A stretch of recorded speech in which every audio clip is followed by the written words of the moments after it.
Well, thanks for hanging out with us on 2 sets and 2 cents, because that's all the time we have. So I'm Gerald.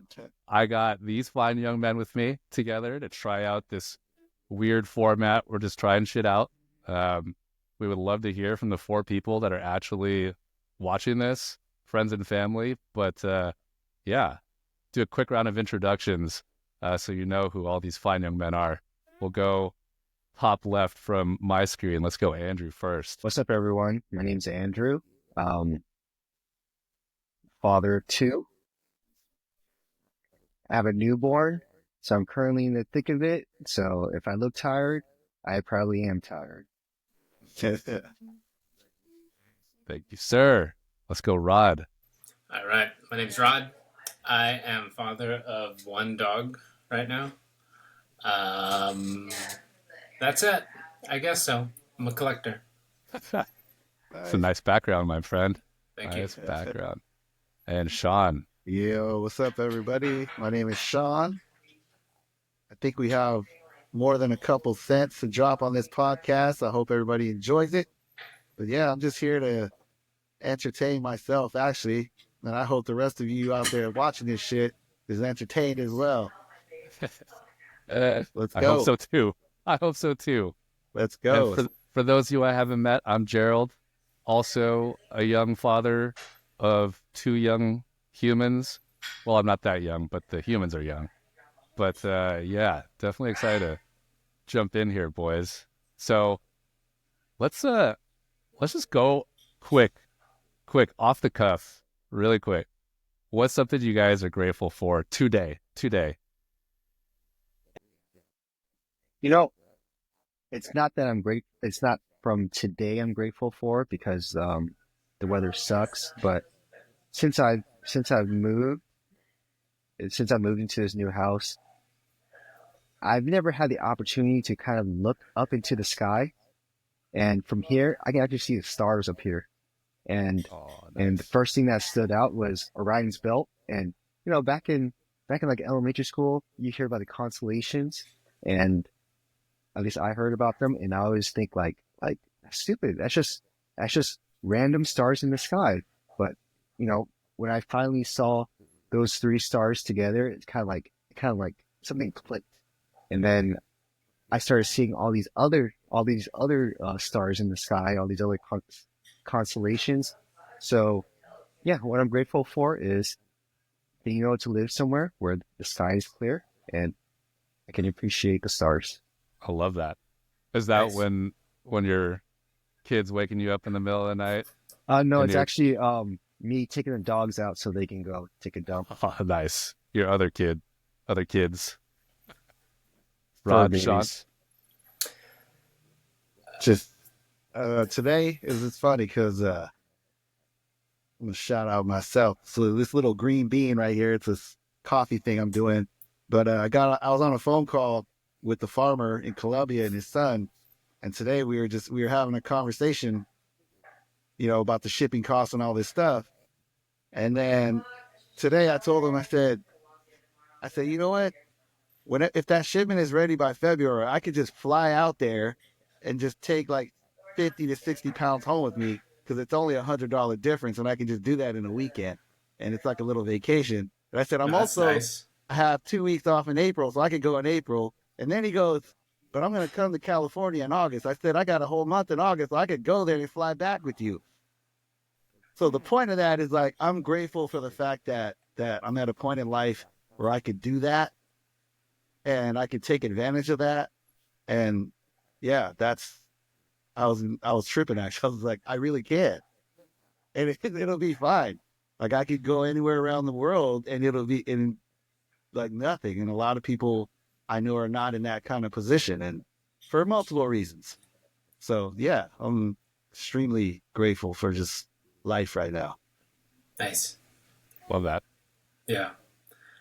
Brief one for me, probably just freedom to be kind of like onto Sean's point, be able to choose a direction.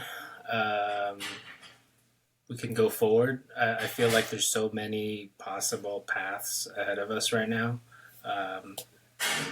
me and my wife. And we have the freedom to choice versus having the choices picked for us. So that's where we're at. That's awesome. I am grateful for something on the complete opposite side of the spectrum of Rod and Sean, and I'm grateful for nannies and help, because every day is so freaking hard, and it's not a pity party, but it's actually like, man, there are times where I literally crawl out of bed and I'm like, I mourn my single life, where I could literally be like, I'm going to hop on a plane today. I'm going to go to Vegas at 8 p.m. I'm going to catch Chainsmokers, and I'm going to fly straight back, and then I'm going to go to work with zero amount of sleep. I'm going to land on the tarmac, and I'm going to dial into a work meeting. And guess what? These days, I'm rotating 3 nannies just to be able to get by. So I think any little bit of help these days is saving my marriage. Let's put it that way. But yeah, I mean, it's cool. I think one of the reasons I wanted to start this thing is I've known you guys for, man, 12 plus years. Started out in the Bay, we met at a CrossFit gym, and 12 plus years later, we're still talking, catching up, missing each other, and like wanting to understand like what's going on in each other's lives. But I think the real genesis of this was that, like, there's been tons of conversations that I've had with each of you where I'm like, damn, I wish I had recorded that. Like, I think it would be incredible for other people to have heard that, like.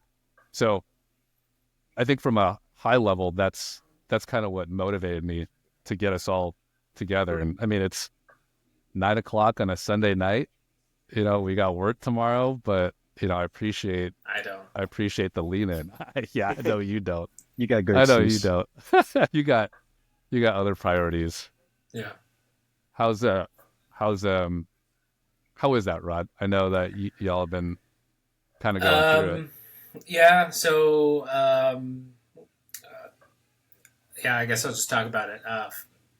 My aunt passed away not too long ago, and it's probably been the first real, like, close to home one for me. Over the past few months, there's been kind of a handful of deaths here and there. But this has probably been like the closest one, and I don't know. It's still surreal. Tomorrow we're going to the funeral, the burial, but it's I don't know. I feel like it'll really hit me once I see everybody going through it, and I don't know. It's maybe the mourning process for me. Yeah. Has your family had a chance to talk? I mean, like, obviously share as much as you want, but like, has your family had a chance to like share on it, talk about it, or is it more like tomorrow is going to be the first time you'll be connecting? For me, tomorrow will be the first time, but today I couldn't make it out. It was like the viewing. They're having that today. So I don't know what's all going on over there. I'm sure it's tough. Right. But yeah, it's going to be a hard day tomorrow. Yeah. Sorry to hear that, dude. Thank you. Yeah. Thank you. Thanks for sharing, man. Because I know that's brutal. Good day for rain. Can I say something? Yeah. Jump in. Since we're on this topic. And yeah, Rod, sorry for your loss, man. I'm pretty sure, Thank you. In my head, part of me is like, I wonder if I met her, or she would have been at Marshall's wedding or something. She was at my wedding. Yeah, I know, like, I'm just wondering, trying to remember, but yeah, definitely going through that time. And I'm going to say something. I hope the rest of you guys are going to say something. But I'm hoping that when that point comes for like me and you assholes come to my fucking funeral, I want you to talk so much shit about all the stupid shit that I did. Because that's what I want. Just putting it out there. I already know what I'm going to say. I'm going to be like, I want you guys to mourn if I die before you guys, you never know. Like we're not right. We're not promised anything. We never know. So we gotta live that day to day. Like tomorrow's true. not gonna come. But if that happens, yeah, I'm I gonna want to say, see your I'm gonna teeth. say, I want to see all you guys' teeth just like this at my fucking funeral. I'm gonna Even if you say, only have 3 left. I'm gonna say, Sean is a connector. People wanted to be around him until he had 3 drinks, then no one wanted to be around him. That's okay. I will go find you. And when I do, No, it's crazy though. Uh. I've had a similar similar experience recently. My mom's husband passed away recently, and I mean, I'll spare you guys all the details, but he's been fighting cancer, for the last year. And man, one thing I really hope for me is that like I have enough of a plan where it's like you're kind of just like boom, boom, boom, and like I don't want people to be mourning. I want it to be more like a celebration. Like, hey, Gerald did what he wanted to do. He left a positive mark. Like sure he had these stupid things about him, but all in all, he loved the people around him, and he like wanted to be a good influence on his kids. But we're gonna miss him, and he lived a good life, and that's it. Like I hate the drawn out stuff. Like especially as like Filipino Catholics, man, they draw that out, right? You got like, You guys do the prayers? yeah, oh my, bro, like my phone for the past like 3 weeks is like, hey, are you guys hopping on the Zoom for the prayer? It's only an hour and a half tonight. Like, dude, I got kids, man. Yeah. My kids are not gonna wait around for me to have an hour and a half prayer. For the prayer that for my aunts, my there was a gathering at my parents, and my dad was doing the audio video with the Zoom, and he had multiple cameras out. And then once somebody talks, it's all reverb. I'm like, what is happening? Somebody needs to mute all these phones.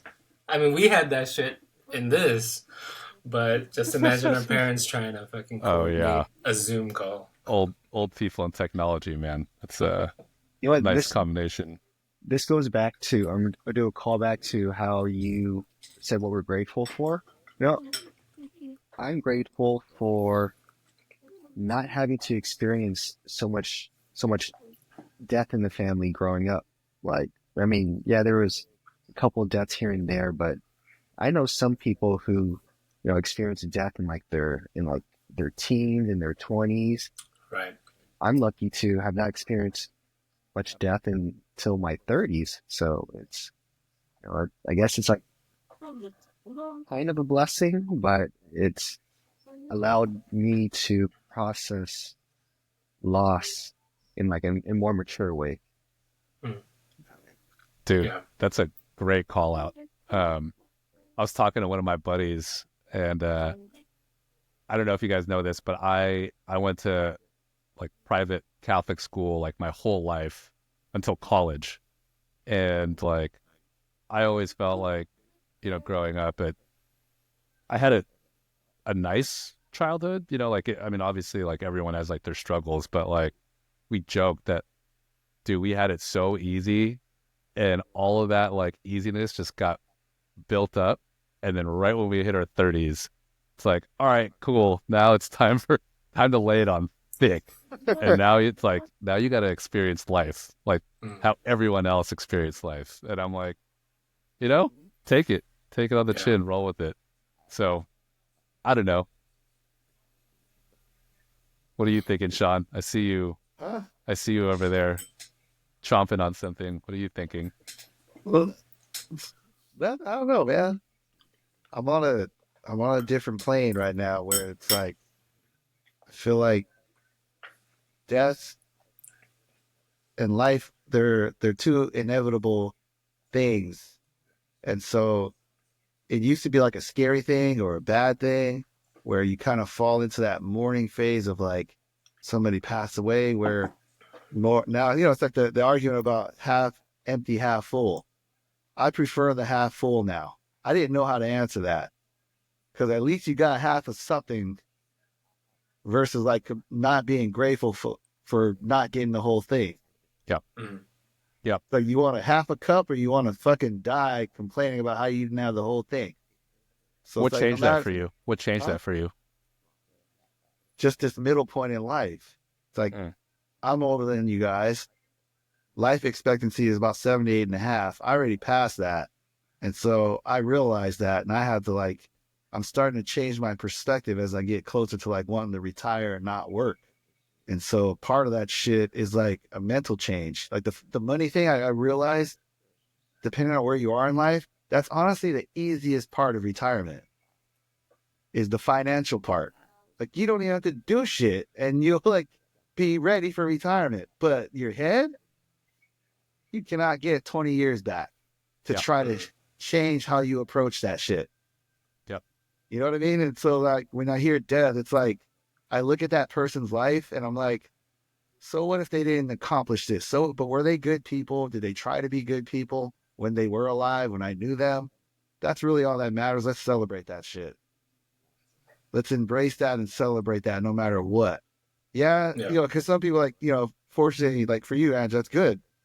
I've known some people that died early and I used to look at like, fuck, they were too young or fuck, like, no, it's like, you know what? The whole cliche, like tomorrow's never promised is the truth, man.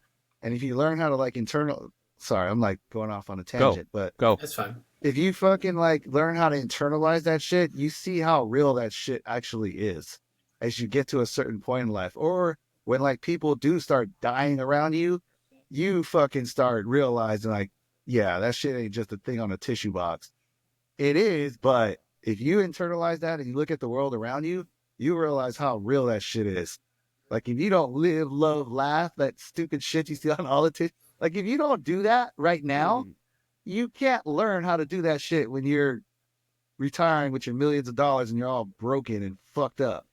Yeah. You're grumpy at, so it's like, yeah, like it's good. And it's like, you're at this point where like now you're being mature about it. I think that's great. I think, people should approach it that way because like the person next to you could be gone tomorrow. And if you're not mature enough to handle that, you're not going to look at it and see like, you're not going to have the gratitude and appreciation for being around that person while they were here.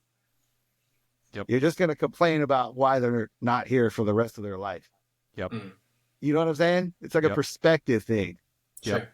And so it's like, yeah, I'm trying not to like die tomorrow and have any fucking thoughts about things, even though like 2023 was part of the shittiest time of my life.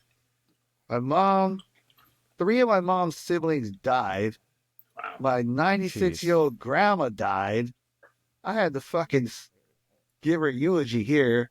I had to fly to the Philippines because my dad was too goddamn scared. I flew to the Philippines and gave I the remember eulogy in the Philippines. I remember that. Yeah, so my mom has like one younger sibling out of like six. And he's like 67, but they like four of them all died in like 1 year, plus my grandma. Wow. That's gnarly. It's Yeah. not, but I'm going to sit on that gnarly shit for like 5 seconds. And I've known all of them, and they were crazy, and it was fun. Like, my grandma was funny as fuck. Like, the last moments of my grandma, she would talk so much shit. I'd be like, God, I want to be just like that. Like, I love dementia in that aspect, because you don't care about shit. Like, give me Right. all the dementia. When I'm ready to die, yeah, just, like, inject dementia into my fucking thigh, so I don't have to worry about shit. So You know what I everyone mean? else has to take care of your ass. That's fine. But at least, but you know what? See, that's the thing, though. It's like, look, when you die, you don't want people to go through pain. Like, Of you know course, how painful that is? Like, you're on a bed and you can remember every fucking thing. Yeah. You're like, fuck.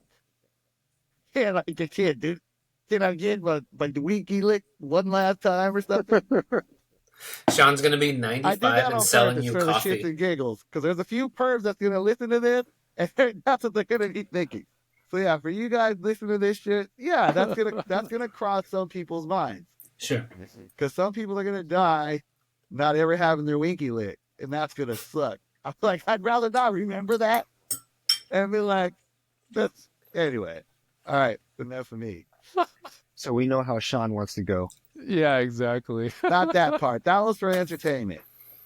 But in general, if somebody ever asks your ass half glass full or empty, like it's half fucking full. That's gratitude. That should be the real answer. That shouldn't even be a psychological debate, which it is. Yeah. So Yeah. fuck all the college professors that say it's a debate, because it's not. Yeah, I mean, I think to your point, it's more about like just perspective, right? Like everyone views the world through their lived experiences, right? Yeah. And I think Sure. it's not it's not so simple as just like, oh, I'm gonna choose because I got to choose. You know, like I think when you distill it down, that is actually what happens. Yeah. But like to get to that point, to be able to realize that you have a choice, like Yeah. that takes time and like working on yourself, and like maybe you need some outside help, right? And Yeah.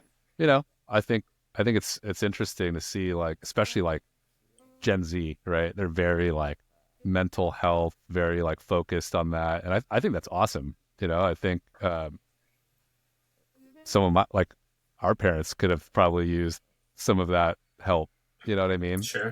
Yeah. Probably would have changed the way they parented us, or you know, like dealt with their own relationships, and you know, whatever.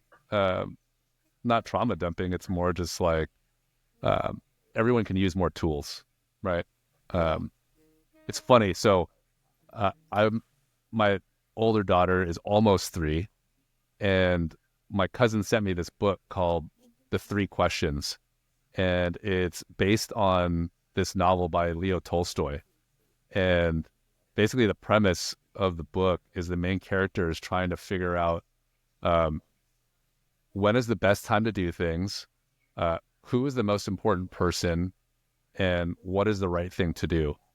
And long story short, the main character basically has he gets thrown into this situation where he has to help someone and like make sure that they're healed and with their family. And the moral of it was just that, like, be present right now, because that's actually the only time you have. Like, the past didn't exist, the future doesn't actually exist. It's just right now. The most important person is that person here with you, and the right thing to do is taking care of that person right in front of you. So I'm like reading this book to my like almost 3-year-old, and she's like, you can kind of see like the gears turning, and I'm like, I'm going to read this book to you like 8 times a day until you are 25. Because I wish someone had told me that, you know? Like, Yeah. I mean, obviously, it could be, taken as trite or like preachy or whatever, but I don't know. Like, I was reading like Bernstein Bears, which was great, but like, you know, I would have loved a lesson like that early on. I don't know. Have you guys seen sort of like a shift like that in like the people you're around? Like, I don't know, Drew, like with your kids, like, are you starting to see or think about that sort of stuff, right? Because like at the end of the day, like, we're responsible for these little people, right? And I'm just curious, like, how have you seen that show up in your daily? Well, at least with my son, he's also 3. It's not anything that we're pushing on him. We do want to make sure he's a good person at heart, and you know, without us like nudging him or convincing him to do certain things, like he naturally does things. Like he naturally does like nice things on his own.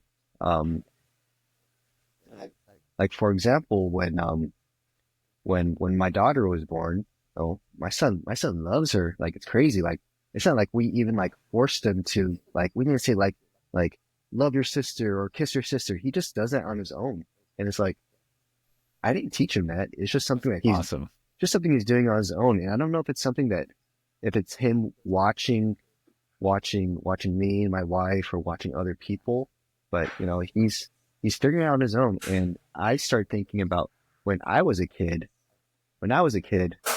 I hated my brothers. We fought all the time. Well, my older brother picked on me, and I picked on my little brother, and so my son at a young age is not the type of person who I was at a young age, and I'll say that he's a better person than I was, and he's already showing it at Awesome. 3 years old. So I love that. I would say at this point it's my job to nurture that side of him and make sure, as he gets older, he becomes an even better person. And, as parents, we want our kids to have better opportunities than us, to essentially be better people than we were. And I think he's doing pretty good right now. So That's amazing, dude. I wish he had some of that. My girls fight all the time. Well, the younger one wants to be around the older one. The older one is like, get out of my shadow. Like, maybe it's the same gender thing. maybe it could be that. Because my brother's 2 boys, they fight. I like that. But his oldest boy and his youngest, which is a girl, his oldest boy likes to take care of his sister. So Could be. Yeah. it's a same, Because they're fighting for the same space. They're That's right. fighting for that same attention, that same energy. Mhm. Yeah, my older one was the center of everyone's universe for a couple of years, and then the younger one showed up, and she's like, "Where'd my shine go? What the hell?" So I see that. I don't know, Sean. Did you feel that? I mean, when you were growing up, like, you got a lot of siblings. What was that like? As much as I want to go there, I'd rather stay current with where we are. And I have some thoughts. I Yeah, don't have my own Go. kids, Let's do it. but I work with a bunch of gnarly ass kids across all the spectrums. And this is like my 4th year of working with kids. I can't even count the amount of kids that I've like worked with. And like the last couple of years, I think during the whole COVID thing, I have this label. It's somebody's name, but we call them the Covonial generation of kids. And they come in like different generations. Like when they grew up in that little generation of time, they missed out on so much. But I don't even think that's just to blame. I think a lot of it is also just parents are younger. So they're also caught up in the same lifestyle that the kids are caught up. So all this shit that we're complaining about kids not doing, not interacting, not socializing, not going out, not having like that real people interactions, like the parents are going through that same thing. And so to be honest, my opinion is a lot of like what you said, Andrew, and Nick, even Joe, like a lot of like what you're seeing in your kids is nurtured. That's another one of those things where it's an argument, nature versus nurture. Some shit is nature. I get it. That's genetics. But a lot of this shit is nurtured and I see it. And I think a lot of like kids these days, they don't quite know how to handle emotions. A lot of it's general, like there's like a lot of people, adults in general, but it's very hard for them. And so not being able to manage emotions, it ends up manifesting in like problem behaviors, like fighting, arguing, all this other shit, because they don't know how to manage what they're feeling. And a lot of times the parents don't even know what the hell they're feeling. Like some kid might, for example, they might go outside on the playground or something and want to play with these other kids that seem to be cool and having a lot of fun. But then because this kid does not socialize or have the same humor as the other kids, they don't want to play with them. So in that kid's mind, they're being mean or they're rejecting them or they don't want to play with them. And then they go and complain to their parents or the teachers and say, these kids are being mean. They were doing all, when really, no, you just got rejected. They just don't like you. They don't want to play with you. They're not being mean, but they don't know how to manage that. And then how do parents go and respond to that if they don't even understand that that's what's going on? Because they're only responding to how the kid is behaving. So a lot of times the kids end up getting in trouble by either the adults or even their parents. Like, why'd you hit him? Don't do that. When really that kid is hurting inside so much because they don't know they're getting rejected because how they are and what they're doing. Yeah. And Because they're so, looking yeah, for safety, right? They're looking for safety in the home. They're looking for that psychological safety, right? And they're not getting that support from the people or the role models who actually should be providing it. yeah, I Hurt mean, I people don't know hurt if it's people. safety. I don't know if it's safety. It's True. just, I just think it's just a general need. There's this thing called Maslow's hierarchy of needs, and there's like different things, right? You have like physical, safety, love, Yep. self-esteem, wanting to feel belonging. And it's usually that sense of belonging. It's like, if you don't feel like you belong to your family because your mom and dad's on the phone too much, you're lacking that. And then when you go to school and you're trying to seek that to try to find friends and you don't, shit doesn't make sense to them. And they don't even know that that's the case. Anyway, long story short, though, it's like how you were reading that stuff, like Joe, you're like, I wanted to keep telling that story. I think it's great. If that's going to work and you need to do that and you're seeing it, I think it's great that you're doing that. I feel like you got because like Gerald, you're on the left and Andrew's on the right, and me and Ron are like right in the middle, like the two guys with no kids. So it's like you two are both on different like sides. It's kind of weird, but it's like, Gerald, you're seeing these things and you're trying to nurture it that way. Andrew's like, it's nature My there, kids but it's already not. like that. But it's I don't not have to do really anything. nature. But it's not really. That's like a false nature. It's not really natural. It's natural because that's how you guys are. That's how you're modeling it to your kids, and they're picking up on that, and they're getting all of those things. And there's nothing bad with you, Joe. Like, you're finding out, like, okay, I'm seeing this thing, so you're finding out a different way to nurture it. Yep. But Yep. some parents don't even take that step. Is my point. They just send their kids out in the world, expect them to figure that shit out by themselves. And now you have a bunch of entitled assholes running around. Dude, it's crazy, man. Like, I look at my two kids and it's like same parents, same womb, same household, like you literally have the same everything, and they are the most polar opposite individuals that you have ever seen in your life. Like, it's like the opposite of kind of what you said, Sean. I mean, not the opposite, but it's like the other half of what you had mentioned, where it's like you literally come out of the womb with this like recipe, and it is just like, it just shows up, like to Andrew's point, like, I didn't teach you to do that, yeah, go ahead. Well, what's weird is like, yeah, my mind goes into weird things because you have two girls, right? You have one that's older, one that's younger. You have front wheel drive and rear wheel drive, right? Yeah. One is pulling and one is pushing. Yeah. And even though they're in the same environment, it's two different platforms. Totally. Right? So it's all the little stuff, man. You got a Civic Type R and you got a Supra. What about the Subaru? The Subaru. Where's the four-wheel drive? Not in this house. Yeah. Not in this house. Man. Not in this house. Okay, so this is something I've been curious, like, just to switch gears. Like, at the top of the episode, we talked about like having met 12 plus years ago, doing CrossFit, right? Like, how the hell do you guys fit it in now? Like, how do you guys stay in shape? Like, I know y'all not doing CrossFit anymore. You're not taking classes. Like, how are you guys squeezing that in? I don't. Yeah, but you got that sick gym. What do you? Yeah, I know. For the I actually gram. just started a few weeks ago, like a week ago, and I feel like the more I buy stuff, the more I can keep on doing stuff. Ah, nice. Yeah, Because it's Yeah, new. it's- You're like, cool. right. Yeah, I yeah, gotta use that yeah. So one of the last things I bought was like a fleshlight. Oh, Yeah, the fleshlight to the Rogue attachment. That'll get you excited. Yeah, Uh, yeah. Well, a PR on that one. And then Sean can pass away.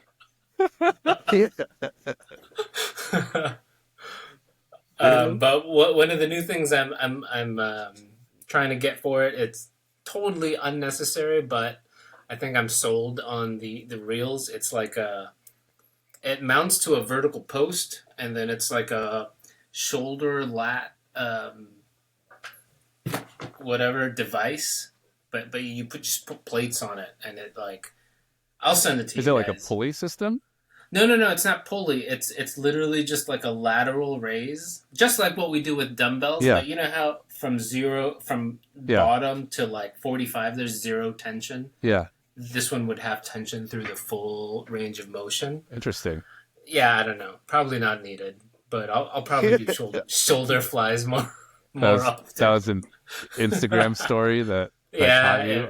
It really did. Man. But it's like it's I like it. Just you just put it in with a pin and you just adjust it. Yeah, it's pretty Interesting. cool. And well, also I don't have all the dumbbells in the world, right, to go in increments, but I have all the change plates to make those increments. So I see. anyway, You're trying to get the Dragon Ball Z delts. that's like you, dude. The shirt, bro. The shirt. It's a This true is my quality shirt. Instagram purchase. Yeah. This is my Instagram purchase. Besides that contraption adding to the garage decor, Hmm. has that like motivated you to want to get back in there or what? Just for the gram. Don't say it right. No. So my wife's getting back into it too. So I'm Hell gonna yeah. try to make an effort and get back into it too. Hell yeah. Just life is like cycles, right? Like Yeah. you exercise and do awesome and lose weight, and then you go on vacation, or usually for us it's like September is like birthday season. September, October, November, December, it's like all holidays, and it all goes out the You door. fall off. You fall apart. So here we are, February. It's about time to get back on. So true. So true. when COVID happened, I bought a squat rack at home. We bought the barbell, we bought the plates and everything, and we did use it for a little bit, but it got to a point where we just stopped. We just stopped using it, and it became wasted space. I can't remember the last time we used it. Like I said, we just moved into this new house, and I put it up. I put it back up on the wall. It's one of those like Murphy squat racks. Yep. So I put it up just to put it up, but I have not used that thing one time. The only thing I've been doing, and actually I've been doing this for over a year now, probably like a year and close to a year and a half. It's just kettlebells, and it's just like some form of swings. You do 100 swings, and then you do 10 get-ups.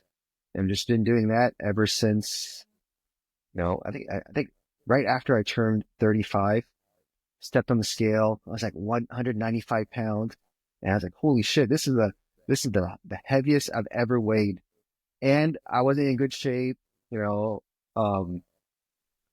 This is just right after the wedding too, and I felt fat during the wedding. Like I just remember doing all like the suit fittings, and the suit will come back and I'll try it on, but it'll just feel tight. It felt tight, and I was just like, after the wedding, I was like, I can't, I don't want to feel like this anymore. And then turned 35, and I just felt like I need to be alive. Like I need to be alive for my kids. Well, kid at the time, and I found an Instagram ad, and it was just for a kettlebell program, and I signed up for it. It's expensive as hell, but it was something that kept me on track. I didn't have to think about what workout I was going to do. It was just literally somebody telling me what I had to do. And that was the thing I told the guy when I met him. I told him, I don't have time to come up with a program. I need you to do that for me. And, it's gotten to a point where, well, I'm at the stage of life where anytime I'm spending money, I'm spending money to get my time back. That's one thing you cannot get back. So things might be expensive, but if it takes one less, it takes up one less side of my brain to figure out, then, it's worth it. And for 100%. me, this kettlebell program has been, I probably got more value out of it than I actually spent. So Wait, so you found him on Instagram and then you met him in real life? or you just Um, like all through like a Zoom meeting, okay? But it was And then kind he of wrote a program for you. it was a program he already had, Got so it. it's Okay. it's just like you're just plugging in on his template. It's Yeah. kind of weird because I remember distinctly, shortly after turning 35 and noticing my weight's gone up, my health is probably going down. Oh, and then me going to the doctors and them saying, "Hey, we got to put you on statins now." At 35, I'm taking medication What is for that? What it's is for that? high cholesterol statins. Cholesterol. Oh, I see. I was like, I'm 35. Why do I have high cholesterol? Yeah. So, and then it just happened to be, maybe it's the Instagram algorithm, this ad for a kettlebell program pops up out of nowhere. And I signed up and, I've been doing it ever since. I heard you in the doctor's office, bro. They're Good. listening. That's good. They're listening. That's good. Wait, so do you feel like you're getting like the high intensity? Like, do you feel like your cardio is getting worked out? Do you feel like your strength is better, or like where do you see like the So, improvement? when we were doing CrossFit, right? And we did Turkish get-ups. What's the heaviest Turkish get-up you guys done? 135. 70 I think I did the pounds. 70. Yeah, 70 pounds. You know what I'm doing now? I'm doing 106 pound for Turkish Wow. get-up. And Damn. and, and Wait, I you have a kettlebell that heavy? yeah, I got a, Wow, that's a lot- crazy. I got 124 pound kettlebell, Damn. Cannonball. That's cannonball shit. and that's all I'm using. I'm not using the barbell. I'm not using the squat rack. Going back to what you were asking, Gerald, about cardio. Yeah. Do 10 sets of swings. Do 10 sets of 10 swings, and tell me how much you're breathing. Do a 106 pound Turkish get up, just one rep, and let me know how much your heart is beating. So yeah, I'm Yeah. getting the cardio, definitely getting the strength. So and these workouts take like an hour, so I'm not taking too much time away from the kids. The hardest part is, I'm trying to, I prefer to do these workouts where it's not taking time away from the family. So sometimes I got to wake up super early to do these workouts, and Yeah. especially the Yeah, past yeah. couple of weeks when it's been cold as hell over here, it's been a little more difficult. Plus with all the, the newborn waking up and everything. So Dude, it's- props for getting it in, man. I 'Cause think that's not easy. yeah, it's more of we got to. At least I need to do things that's convenient. And the one thing I hate about using barbells is setting up the plates and then cleaning up the plates. Whereas a kettlebell, I can just pick it up, and then when I'm done with it, I just put it away. I But- give that a shot. Yeah. I got like 16 kettlebells now, and Yeah, that's hella I hope my wife doesn't listen to it. Can I ask a question? Do it.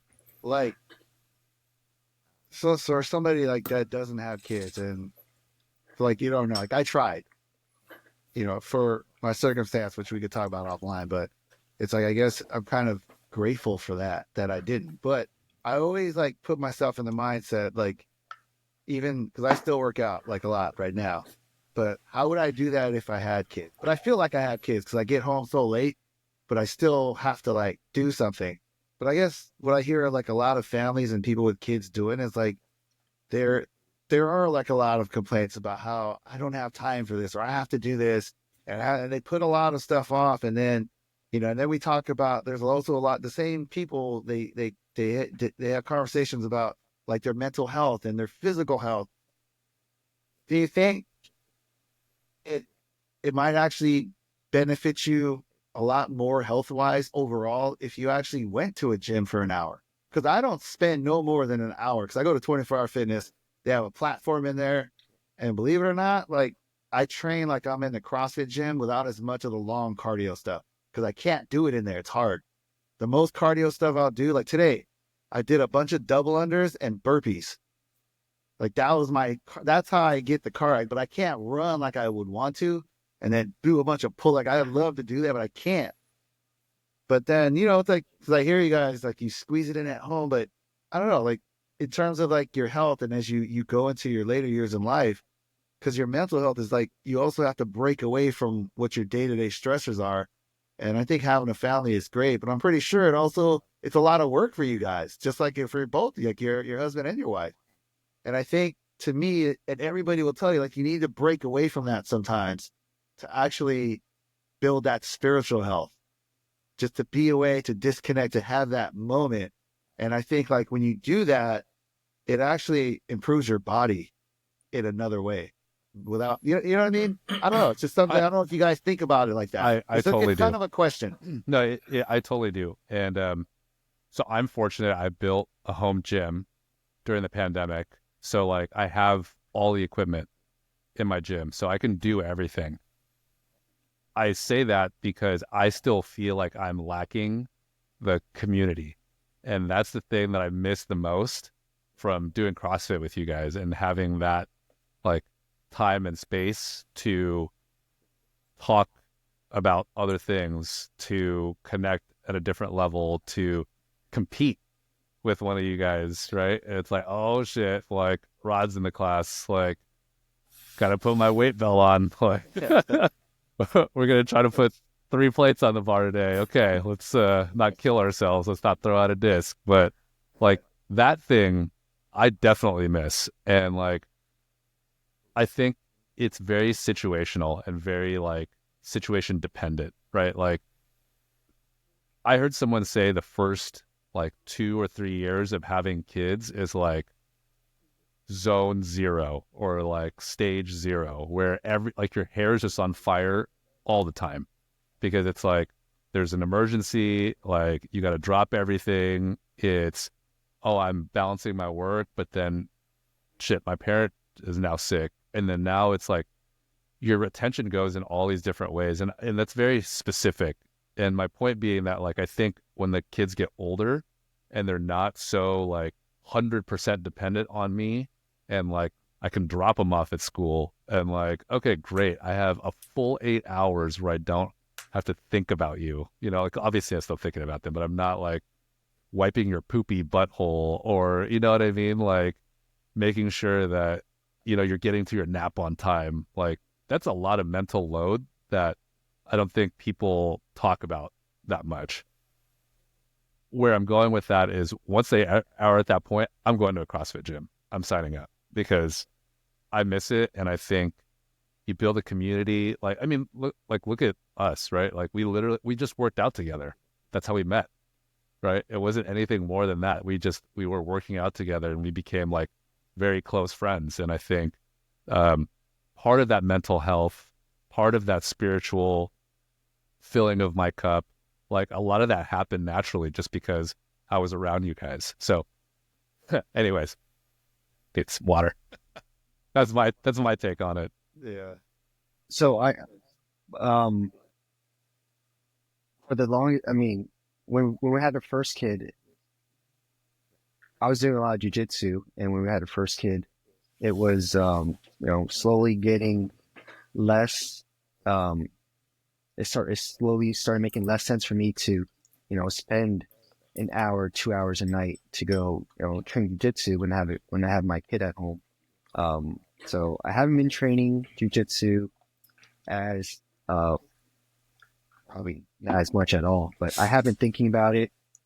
It is something I do want to get back into it, especially for the social aspect.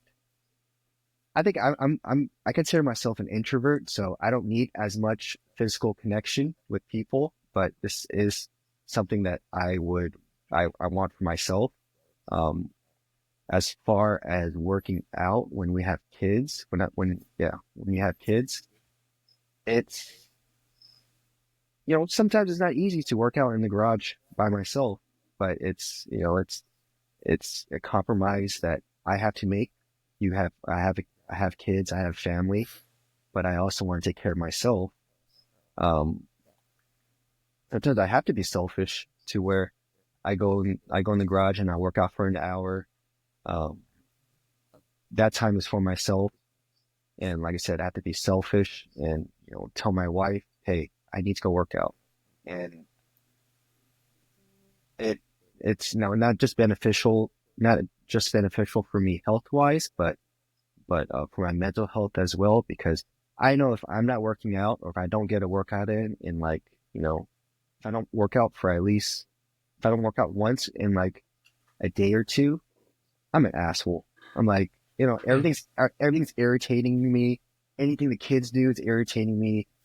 He poops on, he doesn't poop in the toilet. I'm getting pissed off. Or, he pooped on the back mat like 2 weeks ago and I got super pissed.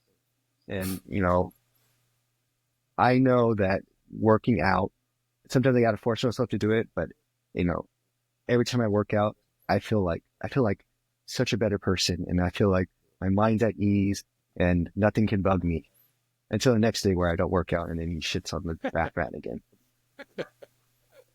That's a good fucking lesson, man. Like, what you just said, that was so, like, I could feel that shit. That was so honest and sincere.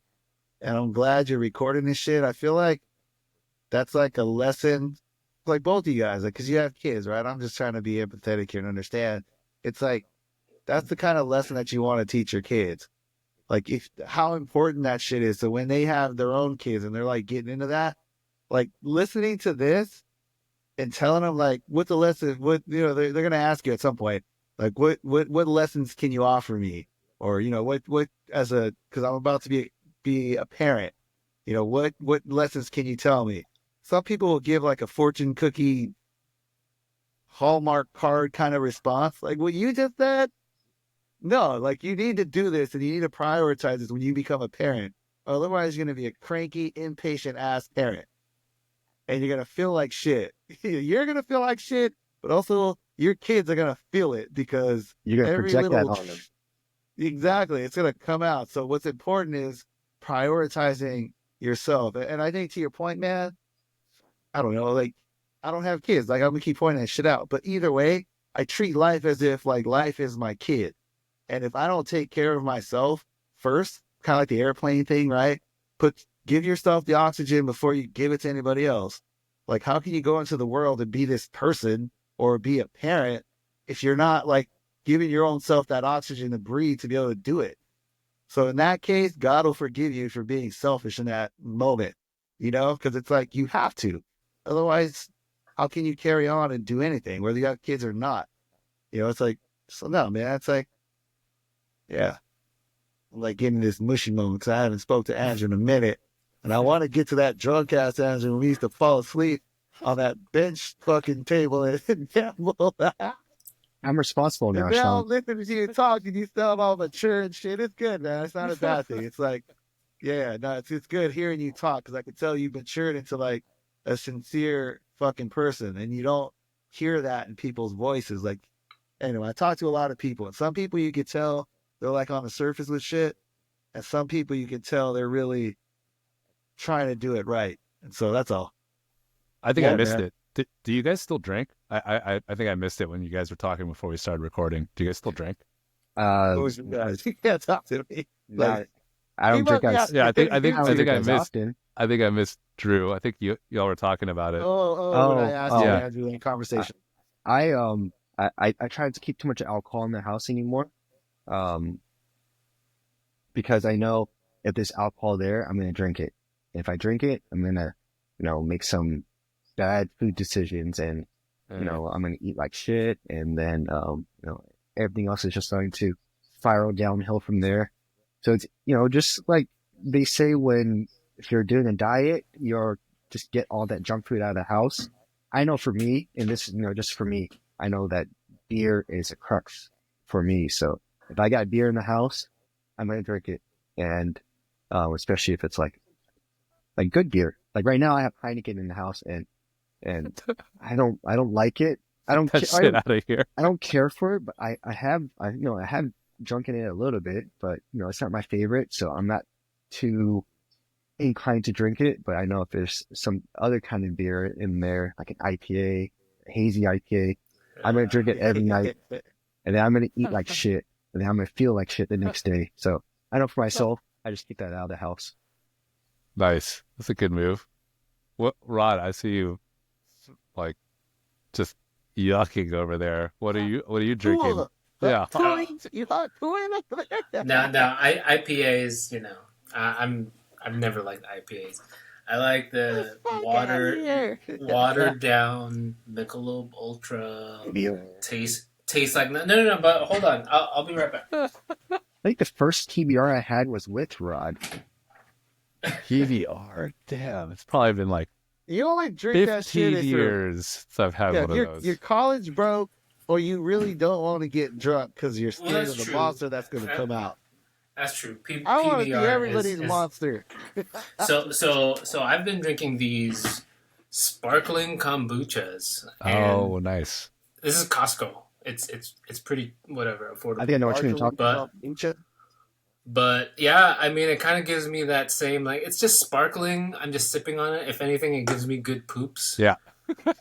and and it's just like it's good enough that I'm eating dinner and I just want something to palate cleanse or whatever. That sparkling kombucha does pretty well. And like I said, I'm used to Michelob Ultra, which tastes like sparkling nothing, right? So it's literally the same thing for me. Well, this is like a lemonade, so it's even better. Is that alcoholic or that's the? This? No, it's Okay. not. Okay. It's Because they have like well, hard kombuchas as well. That's true. Yeah.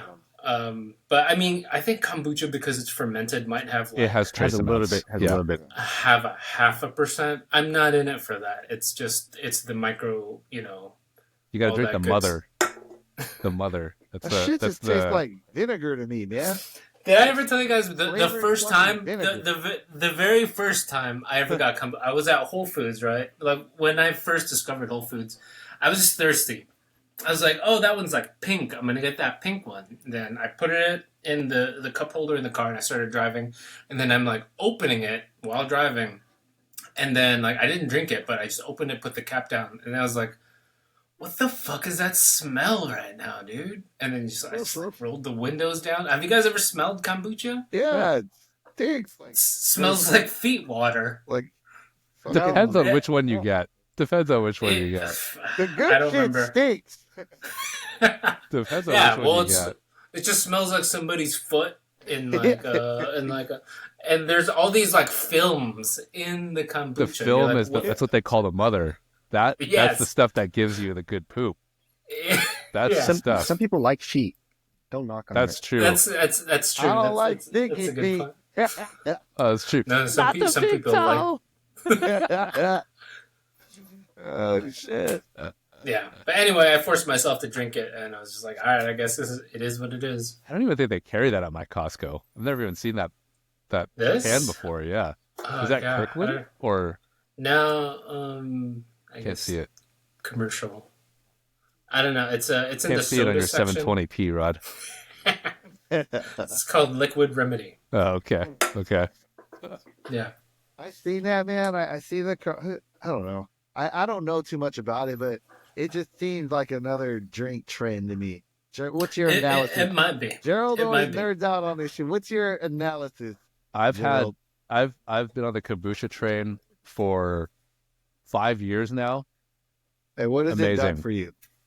Oh, dude, I'm Or I so guess regular. what problem did it solve for you? I'm so regular. 2, I always had like gut issues. Like I would like What's a gut issue? maybe it's because I was like drinking a lot Eating and like shit. eating like shit. Exactly. But Well, even there's, without a like, change in there's- my diet and adding like 2 bottles of kombucha a day, like I was drinking a lot.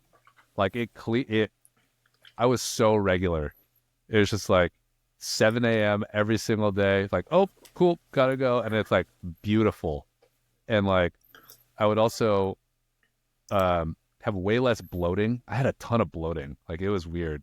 After I Well, started there's that drinking whole kombucha. there's that whole like leaky gut stuff, right? Yeah, right. Exactly. I don't know if I've had that, but I don't know. I'm a believer. I still drink it. Even if I'm actually like feeling like I'm starting to get sick, I'll drink like ginger, like really heavy ginger kombucha.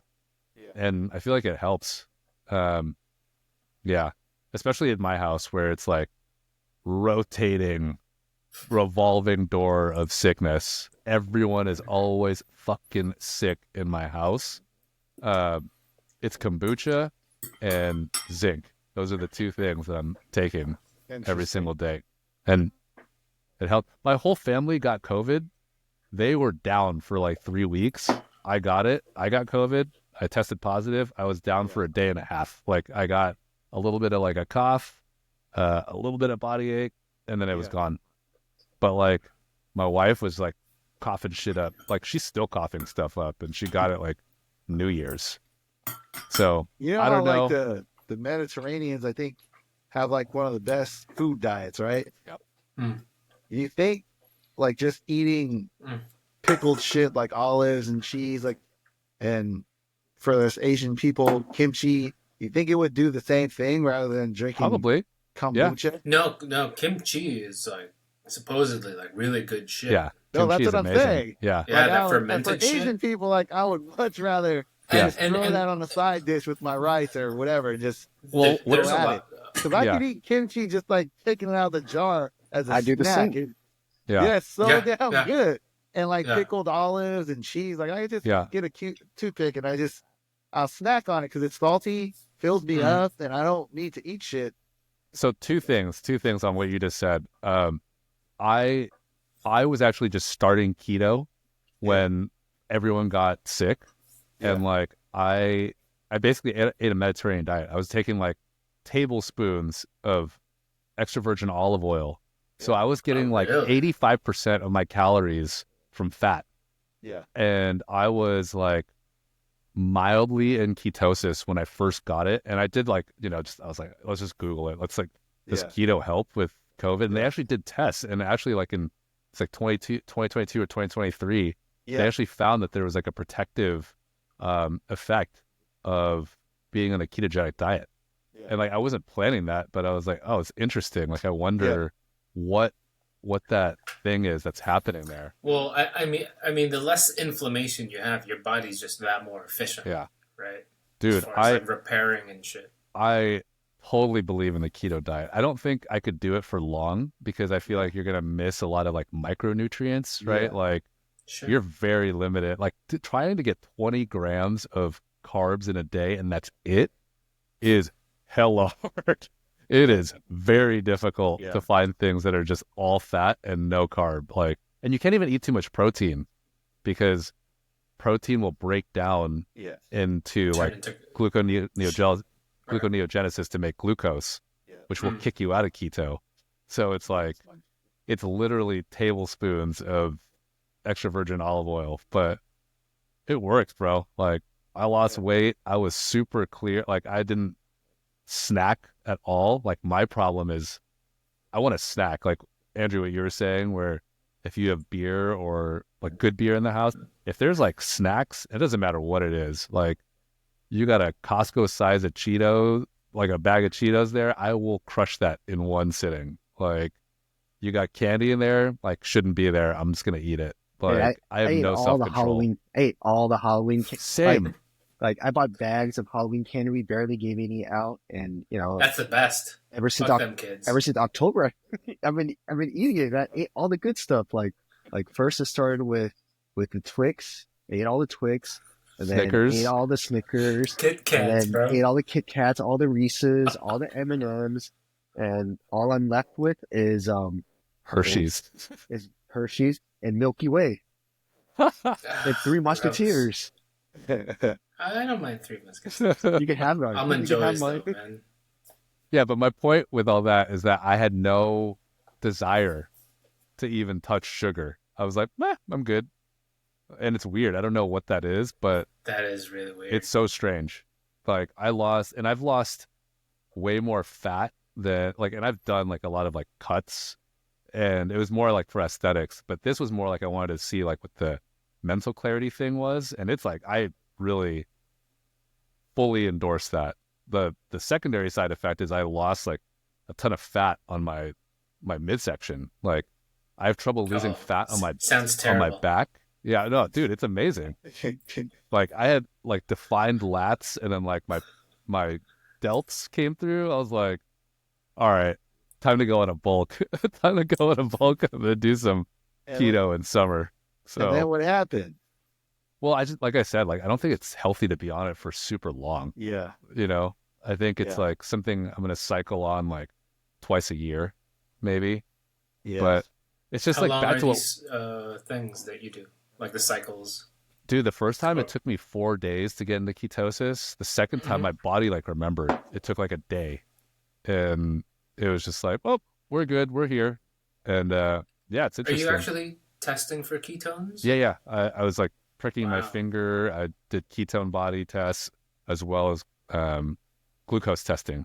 So that's like, that's the more accurate way. So it's like, how much of each do you have? And then there's like a formula, which just put it in Yeah. Chat GPT. But, you know, anyway, that's back to like our conversation about like getting older and like trying to like find ways to like hack your body. Like, Mhm. that's one thing I think I'm going to start doing. So try it out this year. We'll see. Yeah. Let me know if you guys try it. Interesting. Yeah. After fucking like doing the CrossFit thing, like for all of us, right? We've been doing that for so long.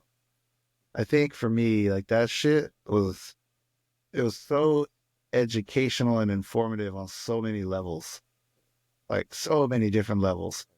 And I think the biggest takeaway, even as I hear you guys talk, like even what you said, Joe, it's like there's no hack to anything. There's no shortcut. There's no hack to anything.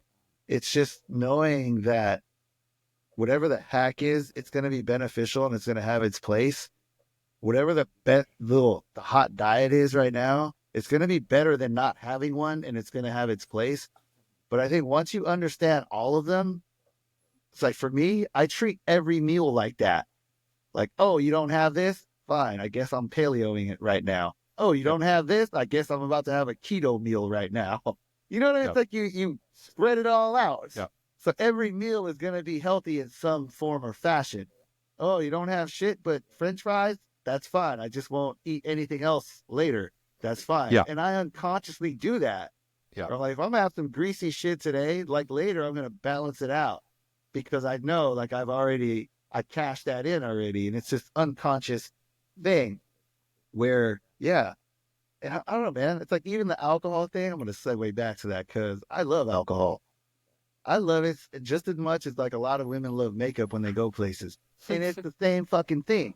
Because they're like, oh, I don't drink because it makes me do this, or I don't. I'm like, that's because you're drinking too much. You ever see a fucking ugly ass girl put too much fucking makeup on, and they look like something? That shit is supposed to enhance your beauty, not like fucking cover your ugliness. So when you so alcohol to me, it's like I think people are scared because it turns you into something that you are naturally. It's just it brings it out. It What the- fucking brings out your personality. It brings shit out. need And you. like I'm not trying to be the asshole, but I'm gonna tell you 'cause I want to drink with you, Andrew. Stop think you buying just- candy. I think you just called me fat. I didn't call you You fat. called me a naturally fat. I called you naturally fat. You're just saying when you're drinking alcohol, it brings out your inner person. Is that what you just No, said? like, It brings out your inner desire. So it's like, oh, if I drink, let me use your example. Oh, if I drink, I'm gonna go eat all this stuff. It's like, well, you want to eat all that stuff I do. naturally. So how do you? I do. So how do you get rid? How do you get rid of that naturally so that you don't? And one way to do that is don't have that shit in your house. Because like when I drink, I'm fucking. I get it, but because I don't have this shit in my house, I'm left to like, all right, I guess I'll take that celery out or that fucking broccoli and dip that shit in some. I even made my own shit the other night. I fucking did some mayo and some mustard, and I put some agave in there. That shit was hella good. I was like, I don't know what this is, but this is perfect. And that shit, it tasted like coleslaw dressing. I was like, that shit is fucking on your good. celery. And no, I did it with broccoli. Oh, okay. I was like, fuck it. But once you get going on it, you're like, all right, I could actually eat this whole thing. Nice. So it's like one part of it is like, if you don't want to do something, take it out of your environment so that you can continue to do something you want to. Not to say that you want to drink, but I'm just saying. Because I think like us conversing, like if we were all chilling together, if we didn't drink anything, it'll be cool. Like we'll be able to talk.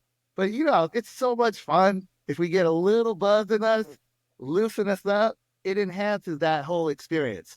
And that's what I tell people. I'm like, because like before I used to hide that because like when we used to get drunk, we'd be all hammered. And now I'm like, no, I'm gonna have a drink at every opportunity because I want to enhance the conversation, not to do anything else. And some people feel uncomfortable; they don't realize that, and they get all. Well, Sorry, go ahead. to Yeah. Anyway, to Sean's point, I can relate. Like a lot of the times, I mean, I don't know how to word this any better, but normally, without drinks, I'm just you put me in a room full of people, I'm not talking to anyone. I'll just stand in the back and I'm just like, I'll observe, I'll listen, pay attention. Yeah. But then put a few drinks in me and I'll participate. I'll tap that person on the shoulder, whatever. That's, I don't know. It's always been my social lubricant, right? Yep. It is what it is for me. I think for me, when when I was drinking in my 20s, I was always chasing that dragon. You have that first drink and it gets you buzzed pretty good, right? And then you're thinking, all right, I like wait. Would you chase it? What kind of drinks were you chasing it with in the 20s? Oh, with you like all the time. Hey, what was it? What were you drinking? Remember, there was like liquid cocaines. There was remember all these fucking drinks from like the 2000s. Incredible Hulk. Incredible Hulk. Yeah, Hypnotic. Tokyo Tea. AMF. Man. Yeah, so you have that. I have that first drink, and it feels good, right? You're like, I like this feeling. Let's have another drink, and I should feel twice as good as I did before. No, you drink. You have that second drink. It gets you maybe a little more tipsy, and then you drink more, and then it gets you just a little more. It creeps up, and next thing you know, you're waking up in your bedroom. You don't know how you got home, and you just got a trail of clothes leading from your front door. That's it's that, and you're right, man. And that's like I think the mature drinking is like it's just like working out. You got to work out that part too, because a lot of the people, especially in the United States, man, if you look at like the old ass dudes and women that live long, they fucking drink and smoke cigars. A lot of them. Like that's what they don't get hammered, but they'll have a drink like a glass of whiskey and they fucking sit on their porch and smoke cigars or whatever they do. Like there was this black dude, I think he lives in the South somewhere. I remember seeing a video of him. He'd go visit his wife at the cemetery every day. And he was talking about he was like 108 and his wife passed away, but he's like, I have my Jack Daniels, I smoke my cigar, I go see my wife and say hi to her every day. And that was his routine.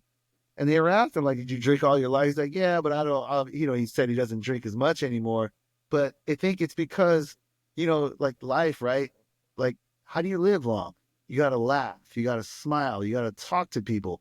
And drinking helps you do that shit.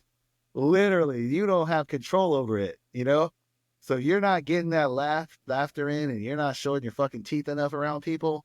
A little get loose juice will fucking help. So to Rod's point, I mean, obviously you don't want to be blacking out, but it's like a mental training. You have to like train yourself to get used to that. And I don't know, I just feel like Gerald, like in business meetings and shit like that, like you have to get used to that. Because there's always people that are going to test you, and that's what they use. Like they will use that shit. I was just going to go there. There because so I'm in sales, and literally, like I'm like Rod naturally. Like I'm probably more like I'm just gonna hang out. Like, hey, I'll just talk to this guy here, but I'm not gonna like jump in and be like, hey, like I'm the center of attention.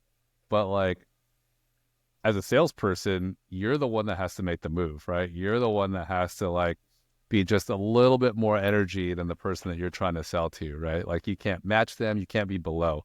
Like you got to pull them with you, right? And like, I know for me, like just having like just one drink, that's enough. Like I'm good. Like I'm ready to go. Like I got my whole, like everything that I need to say, just all of a sudden it's like, butter. It just comes out. And for whatever reason, like, I think people, especially in business, like kind of either kind of to your point, Andrew, like they will go too deep with it, like they They think that it's like, hey, like that first one felt good. Like this drink's not on me. Like I got nowhere to be tonight. Like let's just go. And that is a very slippery slope. But on the other side of it, like there's a lot of people who are like, oh no, this is business. Like I won't partake. And I don't know, like I think at some point you kind of just got to be like, we're just people here. We're just hanging out, you know, like having a conversation. And that's actually how you make the connection, right? And I mean, for me, I think alcohol has done wondrous things. Not here to promote it, just saying that like I definitely do not drink nearly as much these days either, just because it's like I don't have anyone to drink with. Like that's really what it comes down to. That's really what it comes down to. Man. Well, Sorry. Go ahead. well, the big difference that I've found is like shifting what we do drink, kind of like what we were talking about with Andrew. We're not like pouring liquid cocaines or doing Jaeger bombs, but you know, you pull out a bottle of wine and all of a sudden you're classy. It's the classy connoisseur, and we're still here to have a good time and discuss and talk about stuff, but it's different, right? Where you talk about a nice like single malt scotch. Well, if people are into that, whatever. Right. It's like as we get older, obviously our tastes have refined and we've found our individual like things. I don't know if I told you guys this.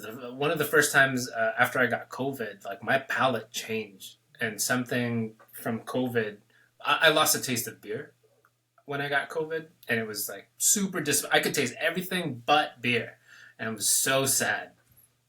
And then about like 3-4 weeks later, I'm like, oh, I could taste beer again. But I noticed like whiskeys started to make sense. I was like, oh, I get it. I get why people like this. Because normally whiskey, it's like, yeah, right. That's what whiskey was. But out of nowhere, you know, you drink it and you're like, oh, okay.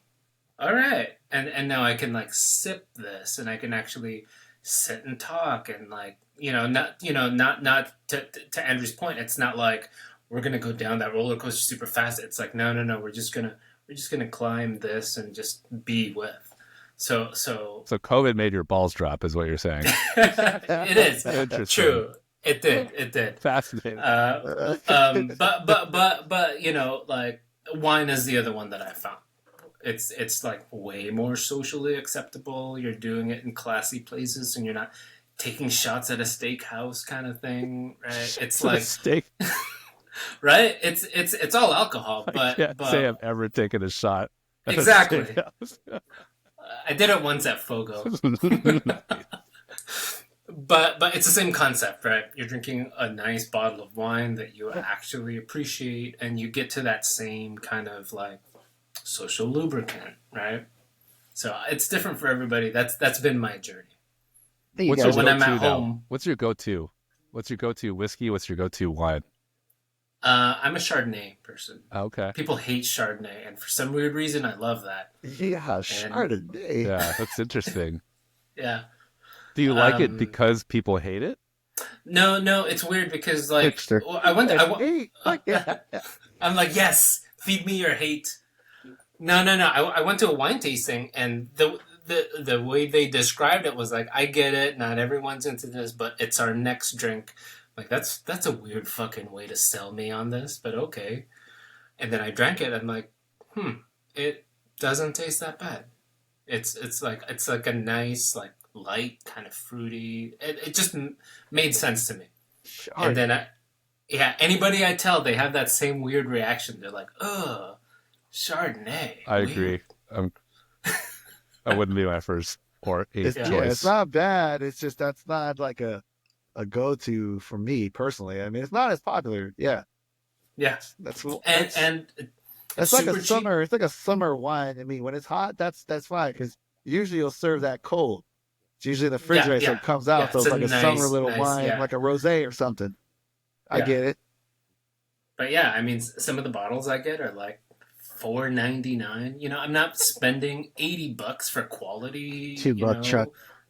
$2, Chuck. Right, exactly. You So notice yeah. the difference between the $4, $5 with a $50 bottle of Chardonnay? You don't see too many $40. I've not. There's a couple bottles like Farniente that are like 50 to $100, Look, and it's so hard for me to bite down on that when I know I could have a good time with $15. yeah, yeah, So I'm just like, this is like three bottles worth, or go with what I know. yeah. And I Chardonnays mean, if don't have a long shelf life either. Well, they got like a year or something. Right, yeah. So you buy Ideally. it, you drink it, Yeah, you know, you keep it in the Interesting. fridge for a few days. So it doesn't break the bank. It Yeah, works for yeah. me. Most people are into reds, and you know, Cabernet Sauvignons goes great with steak, and I agree. It's great, but I can't drink too much because I feel weird and like, you know, like kind of ick. By the time I have my third glass, I just want to stop drinking. So Feel a little the immature. nah, I don't know. Just like my body just wants to like shut it down. I'm No, trying to get a little immature. Better slow it straight down. it's actually the opposite because my body's saying Yeah. stop, Yeah, right? Whereas like Chardonnay and just keep it coming, it's just like I see. that's a bad night. Nice. Interesting. What about you, Sean? What's your go-to? What? What's your go-to? Oh, I'm a Scotch man to the T. I'm 100% Scotch man. Lagavulin? Anything from Ida. Yeah. Anything super peaty. Or yeah, like the shit. Any single malt, anything. That thing. Hey, There. does Oban count as that? Yeah. Oban, you guys Oban know is that from bottle? Highland, I think. Yeah, I that's think they're that's in from the the same aisle. place where Macallan is. Yeah. Because it's sweet. Is it a Japanese? Is it a Japanese brand? Oban? Or No, that's a Scotch. it just sounds Japanese. Yeah, it to me. sounds Japanese, Japanese. but it is from the aisle. Pretty sure. Oban? Yeah. I don't think it's from Isla. It's not? I could be wrong. I don't think it is, though. Hmm. It's either Speyside or Highland. One of those two. I think. Because it's definitely got that sweet texture to it. Yeah. I think. I could be wrong. But I think it's Speyside or Highland. Have you guys had Camus wine before? Yeah, love Camus. Yeah. Yeah. That's like a Cabernet Sauvignon. yeah, it's like a $80-$90 bottle of wine. Mhm. They Yeah. also do this one called Bonanza. It's Don't, $20, and it's dude, like don't. No, it's actually pretty good. It's Bonanza? pretty good. Yeah, it's not. It's definitely not like Camus level, but like sure. It's made by Camus. It's made part by of the Camus. same Yeah, family. If you do the Camus wine tasting, it's funny because it's like, you know, wine tasting. You have like 6 bottles or 6 pours, and they give you leading up to their Camus Cabernet Sauvignon. It's like, nope. Yes, this is what you've been waiting for, right? Yeah, And yeah. maybe it's a bad sell for them to compare it that way, but yeah, I don't know, man. So sorry, I don't want to go off tangent, but with red wines, there's so much, like you have to open the bottle a few hours ahead for it to aerate properly, or you have to use an aerator, or you have to use a decanter if it's old. So there's so much fucking science you have to do. But the Camus Cabernet Sauvignon, their flagship, you just pop it open, it's good to go. It's I think amazing. that's like Right out of the bottle. the greatest sell. You know, you go to any restaurant, you don't have to give any instructions. You just like give it to me. Versus like you have to do this and fucking that to make it just taste palatable. So that's my Yeah. geek out into red wines. Wait, That's what was your why- issue with Bonanza? Yes. I don't remember. Yeah. You But just had I- to veto it. That is the issue. You don't remember. Yeah. Definitely makes you immature. After Don't your fuck third with it. bottle, don't do it. That's true. Your first one. Yeah, but some if we're talking about like Cabernet Sauvignon, some other ones I recommend would be like Austin Hope out of Paso Robles. Mr. Robles, yep. Yeah, or there's Justin. I know Justin's a good one too. But so I have a week. Yes, So I have a weird thing where certain wines will give me raging migraines. So I have like this like little red book. So what's that one with like seven deadly zins? You see it at like Target and Costco. I take 3 sips and I have a migraine. It just is. So it's different for everybody. So there's some ones that I just cannot drink because it'll be a bad night, and then there's Interesting. like quality ones where it's just like, oh, this is a good night. Was that a result of COVID, or like that was always No, like no, that? no, no. I've always had that because my wife's dad loves that bottle. He always pulls it out, and then I'm always like struggling to be like, fuck. You can't say no.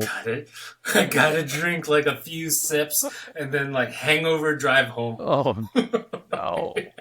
Oh, Yeah. Yeah, none of that. So I mean, everybody's different because I've given him some bottles where I'm like, this is good, and then he's like, no, I have a headache right now. So I guess it's different for everybody. But you get none of that with whites, so that's why Chardonnay is just. Have you went to or tried like any of BV's wines? No, I haven't. That would be my recommendation. I think that BV? thing about the reds, I think their reds all the way across, even their whites and their rosés are like top tier to me. Like that was the only one that sold me on a wine club. Like I was with them for down there like 3 years. I still have like a bunch of their bottles. The George de la Tour is their like main one. I gave you one, Gerald. I don't know if you tried it yet. yeah. Did you open it? Yeah, we drank it. It was good. That's like their Where's flagship the- one. Yeah, it was Where's solid. the winery? They're in Napa. They're like one of the Napa. oldest Rutherford. I think they're the first Rutherford estate. Oh, Rutherford. Okay. Their estate wineries out there. Yeah. With their shit. It's called BV? Baloo Vineyards. Oh, So you okay. just call it BV. I see. But they also sell a $4 chuck. They're coastal. That's what a lot of people know. It'll say BV Coastal. So it's like in Mendocino on the coast, though. Yeah, It's like- I like coastal grapes. No, yeah. that's not. That's like shitty. That'll give you something.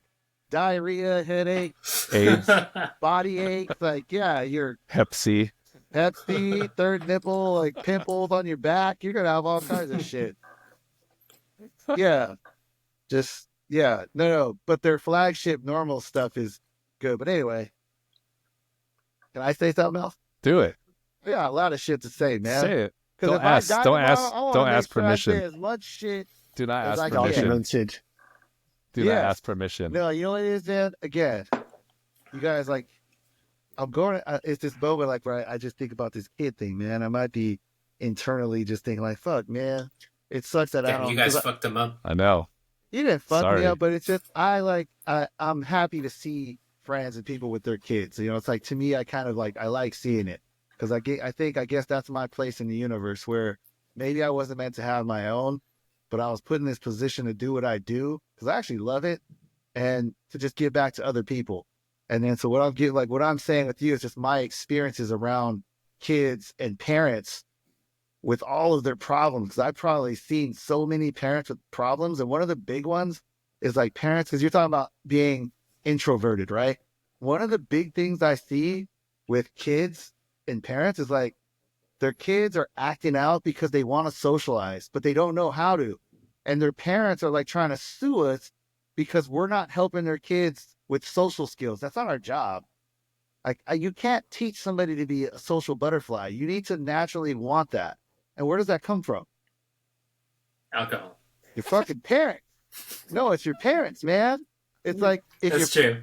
And yeah, I was gonna go there because my point is, if you can't be social without a little help, and you're taking that help away, so you're like Andrew, for example, like imagine you got a little buzz at home. You know how fucking funny you would be with your kids. Like I'm a big ass goofball with kids, and I'm not even drinking. I'm like, imagine if I was drinking. I will fucking run hula hoops around these kids. Like they would have so what. Like I would be the fucking yeah, but I mean, the point being though, is do it for the kids. You know, I think But my point though is like I said, a lot like it's one of the biggest complaints we see right now in my practice is like, my kid needs social skills goals. And the first thing I ask, I'm like, are the parents social? They think that means no. As soon as you say, yes, but if you say but, that means no. So I'm like, how the fuck do you expect your kid to be a social person making all these friends when their mom and dad has 0 friends? You know what the problem is? It's like, not only do the kids need accountability, but so do the parents. Yep. Just saying. Sure. I'm just saying. Preach. So, Preach. not saying for you guys to drink, but if you're openly admitting something, and like kids, unfortunately, more and more of them are becoming introverts. Mm. And how is that contributing to the world? Well, I It's don't know. not. I don't know how you define. It's a thought. It's just an opinion, by the way. I'm not like Yeah. attacking you personally. No. Don't I take it. no, I get it. I don't know how you define introvert because I wouldn't necessarily say someone who doesn't want to be around people is necessarily an introvert, right? It's just not their thing. You're, you know, I would consider myself an introvert, and I just happen to not like being around people. But there's certain things that I do enjoy. So you put me in that situation, then maybe I don't seem like an introvert at that point. So I think one aspect of being a parent is to recognize what your kid enjoys. And it doesn't have to be the same thing that you enjoy, but you just have to recognize what they enjoy, and you put them in that situation so that they can grow from there. That's the way I'm seeing it. And, I would, I'm going to force my kid into situations that I wouldn't necessarily want for myself, but because I know I didn't enjoy it, or maybe I didn't get the opportunity to enjoy it, I'm going to force it on him to see how he reacts. And if he responds well, then hey, I found something. If he doesn't respond well, maybe I don't do that next time. It's a fucking solid answer, Ed. You need to stop answering these questions. Gerald, your turn. I'm praising you, Ed. Like, I love that. mean it, man. I talk to a gazillion parents every fucking year. Like, all day I get a new batch of them, and they can't answer or comment on certain things. And yeah. I'm happy for you, man. I'm proud that you've developed into that father. Is your people still Bay Area? Me? Sean, your territory. Yeah, like I'm all over the Bay Area. Yeah, all over there. But I mean, it's like a common theme. It's just the world is evolving and parenting is evolved. Like I said, like the generation of like parents that used to play outside and do all that stuff is gradually fading away. So it's a technology generation now, and they all have that same style, and it's hard to break away from it. It's like, because you're going against the grain, and people are just scared to go against the grain these days. Yep. Well, what's crazy, I was just talking to my wife about this today, is that like we are the last generation to basically remember a time without cell phones. Yeah. Right. Sure. That's you guys. Yeah. Yeah. Like we grew up without cell phones. Right. And like our kids see us on cell phones all day. Like I'm in sales, so like I'm looking at my phone all the time, and I like have to be very, very conscious about letting my kids know with my actions that like this is not more important than you. And like that is a very difficult thing because it's so easy to just be taken away from like the moment. Be like, oh ding, like oh shoot, like I gotta go talk to this customer. Oh ding, like like someone needs me or whatever, right? Like, and I think to your point, Sean, about like how do you pull people back into the real world? Yeah. Like I think it starts there. Like it starts there that you have to shut the screen off for some time, right? Like like the screen will be there, like no matter what. Like we can't get around that. But like, what is the intention behind the screen, right? Is it like, hey, like daddy's working right now, I'm sorry, like I have to take this, but then right after that we're gonna go do this thing where it's just you and me, right? Yeah. And I think part of that is like very much in line with like what you guys are talking about, where it's not so much like this is kind of tangential, but like the extroversion or the introversion. It's more about just like the socialization, right? It's Yeah. like, how do you insert your kids into a social situation so that they can fail?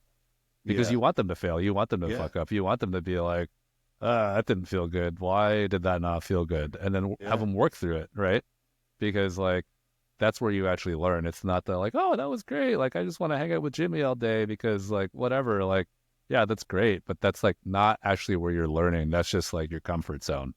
And I think to Andrew's point, pushing them, like beyond the comfort zone, like that's uncomfortable as a parent, right? Like for Yeah. me, like I want you to be safe. I want you to be, but like that's where you're going to get stuck, and to your point, like I even see my older daughter, like some of her classmates, their parents literally put them in front of a screen the moment they walk out of school. And I'm like, I don't know your story, like it might be really difficult. You might be going through something, or like that's all you can do. And Yeah. respect, like Yeah. you're figuring it out. But I'm also like, that's where, like, that's part of what's driving the,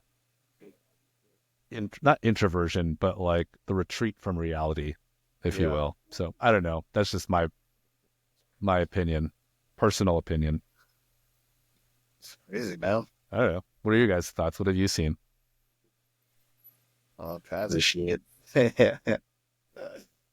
Well, But yeah, our, you know, our it's- our son goes sorry. to daycare. Yeah, sorry. Our son goes to daycare, and my reasoning to put him in daycare isn't for him to necessarily learn anything. Like to be honest, I couldn't care less if he learned anything in daycare. The only thing I want him to gain from being there is socializing with other kids. He doesn't, Mhm. when he's at home with us, he's not socializing with people his age. He's socializing with adults. He's socializing with his parents. He needs to be with kids his age, and daycare's expensive as hell. There's other activities that I want to put him in that are expensive. And no, your point about saying we don't let our kids play outside anymore. We live in a generation now. We live in a world now where things aren't safe. People aren't safe. Certain things you want, I would probably never let my son play out in the middle of the street by himself or take his bike and ride up to a friend's house. I don't feel comfortable with that.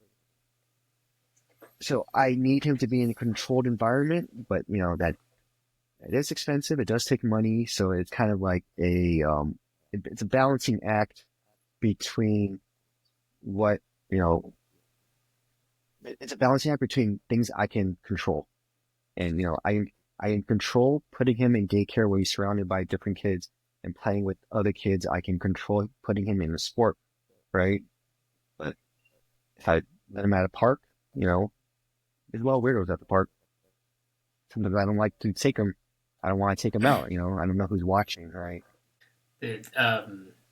So to your point, Andrew, when we were in Vietnam a few months back, we were with my wife's family, right? There's just her cousins. It's like getting to know people in the province and stuff. And there was this little girl. She was maybe 7, 8, and my wife kind of clung on to her because she was like, "Oh, she looks like me when I was that age. She acts like me when I was that age." So they were hanging out with each other all day. And then sun went down, and the adults started pulling out all the Heinekens, and all the food started coming out. And then the girl, right, 7 or 8 year old, she was just like, "All right, I couldn't understand this. I'm only like listening to translations." But she's like, "I got like music class or something. I'll catch you guys later." She hopped on a bike and she just like took off. And then everybody from America, was just like, "What the fuck? Where's she going? It's nighttime right now." Meanwhile, everybody was just like, "Ah, whatever. She'll be fine." She's like, "She's going over there. She's all good." And it was just so funny to see the night and day difference of everybody here who was just like, "What is happening? You're gonna let her do that on her own?" But everybody over there culturally was like, "That's what we do." But it's a province, right? So it's like less people. Like Yes, you, it is less you people. basically have a lot more like social accountability because you probably know everyone Mhm. within like a degree of separation, right? Right. Right. Yeah. But still, to us, it was just like, Totally. this Yeah, is, yeah, yeah. there's no lights on that street. It's fucking nighttime. Yeah. Yeah. You could see everybody like was freaking out.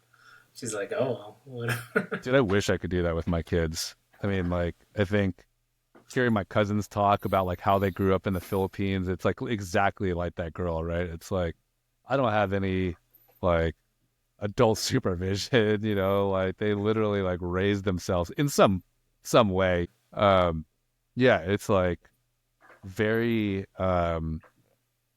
collectivist, right? There's a lot of like you have a lot of aunts, a lot of uncles, like everyone's kind of looking out for you, like, and you kind of just know that everyone's watching, not in a creepy way, but it's like some shit goes down, like we're kind of all here, right? Right. But in a big city where you don't know anyone or like Sure. there is no degree of separation, like everyone is a stranger, like to Andrew's point, it's how do I control the variables? Like these are the variables that I can control, and therefore I want to make sure my kid is safe. And that's the thing that I kind of wish, you know, at least my kids, I wish they had that opportunity. You know, like I grew up playing on the street. I grew up like going around like the neighborhood kids, like, hey, like, are you free to play? You know, and it's like Right. 4 o'clock on a Tuesday afternoon, right? It's like that sort of thing. But I'm like thinking about my neighbors. I know the neighbor to the left of me and the neighbor right across from me. Like I literally do not know anyone else's name on my street. And I've lived here for 4 years now. So what does that say? Yeah. Are you the same, Andrew, with your new neighbors? Well, with the new neighbors, eh, to be honest, everybody's been nice. Like the neighbors I live next to, they're nice. You know, neighbors across the street, they're nice. They're all super nice.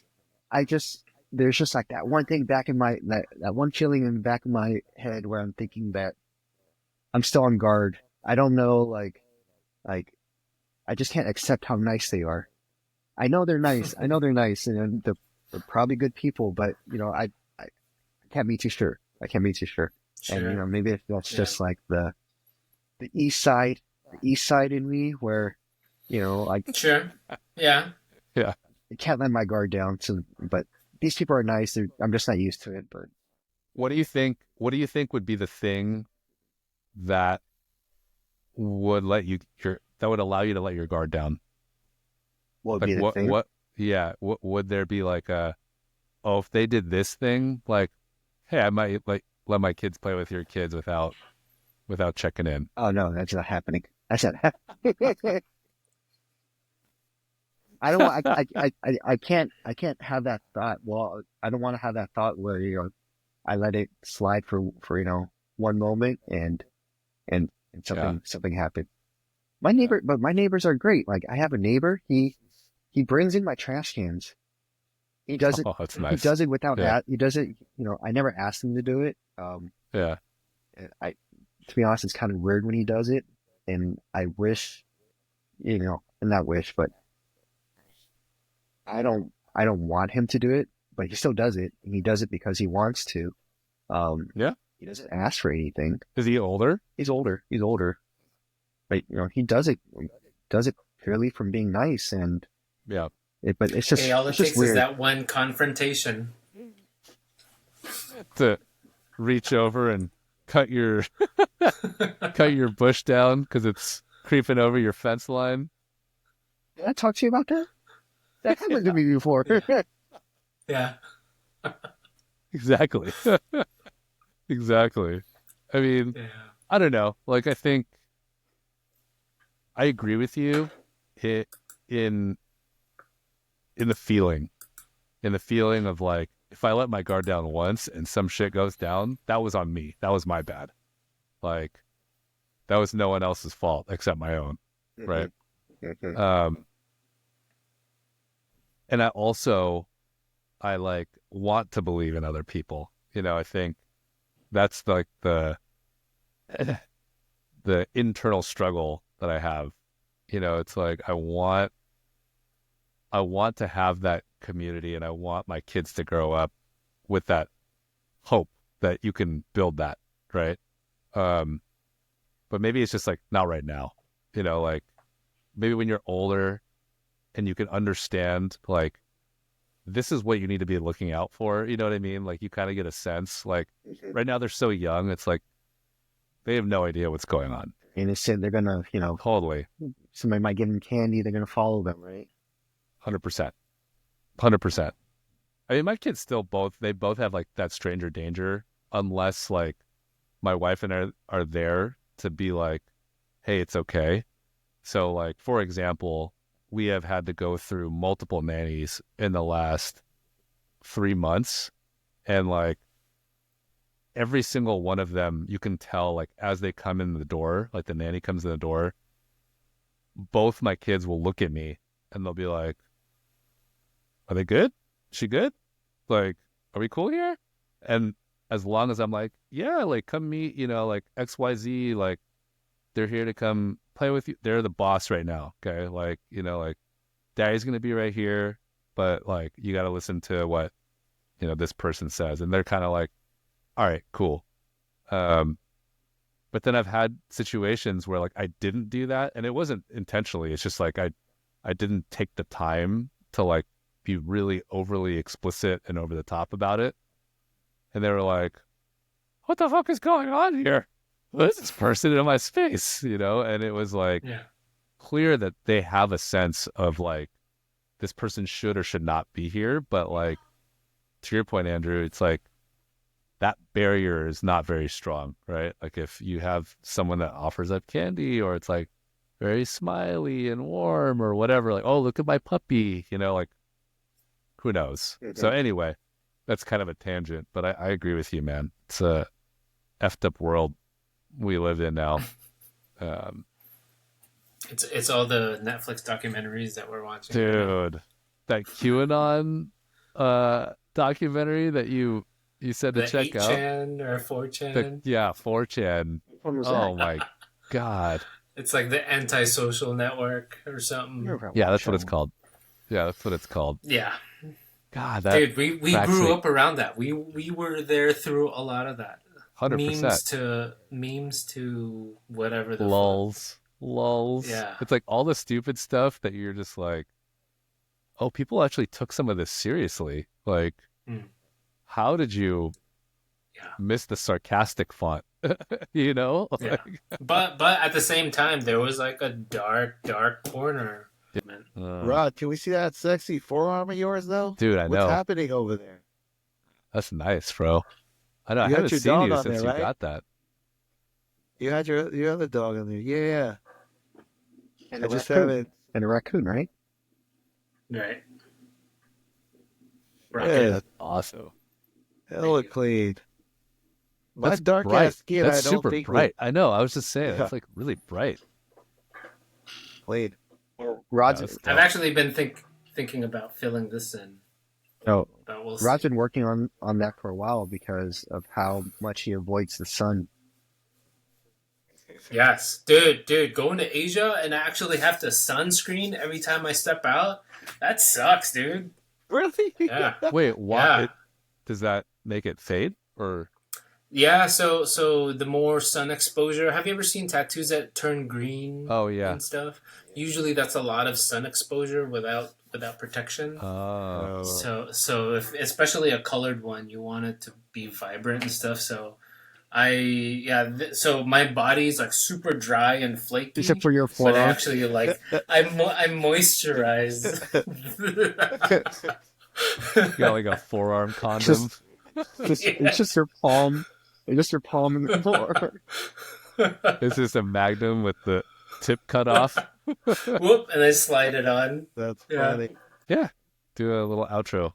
Little 60-minute. This is 60-second. Like this is what this is what I took away from the conversation or whatever. I think that the takeaway for me is I'm gonna have my little moment of being selfish and thinking about myself.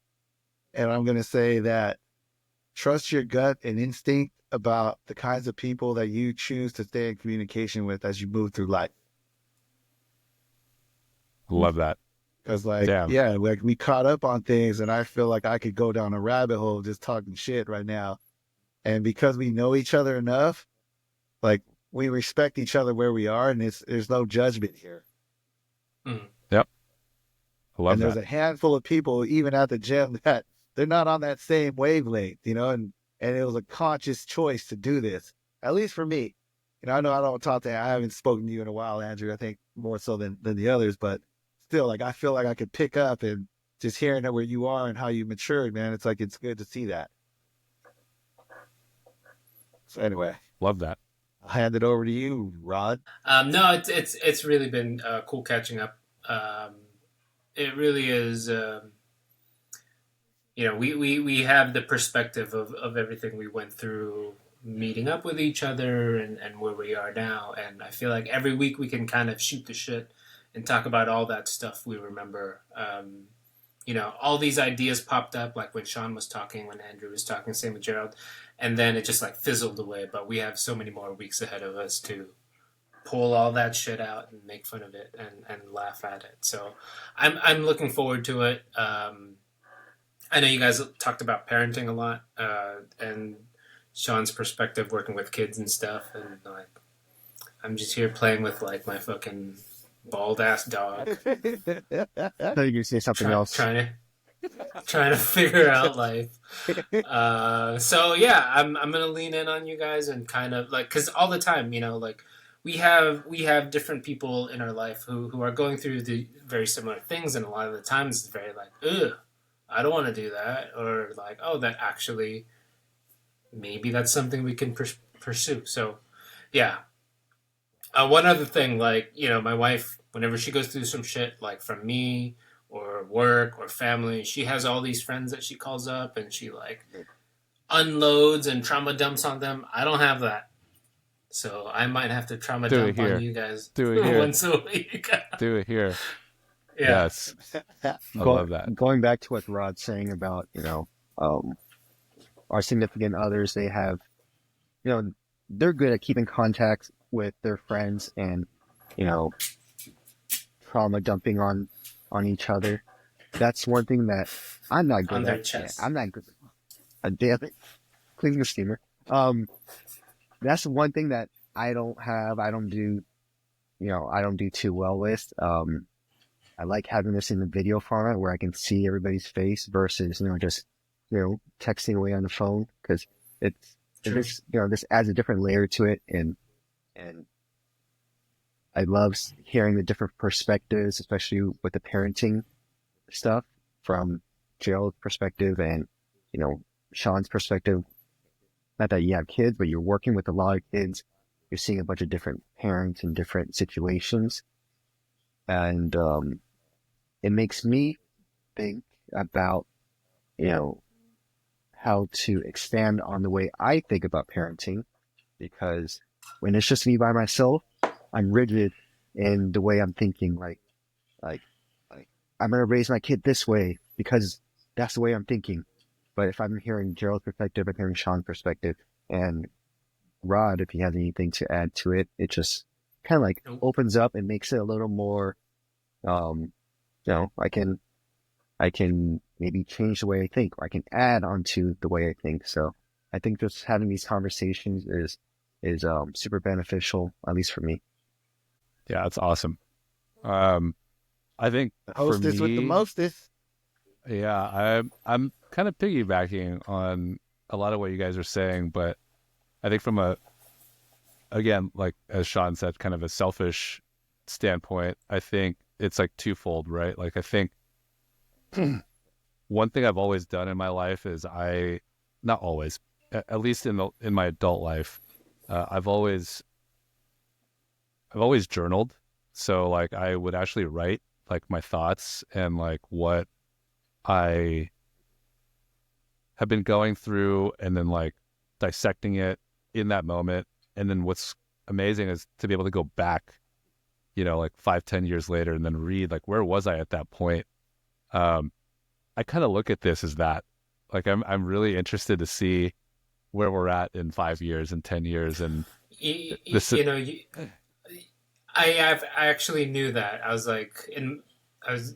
talking to my wife about this, about like, oh, Gerald's really kickstarting this, and I was like, well, he journals, so I bet this is another form of journaling for him. Yeah.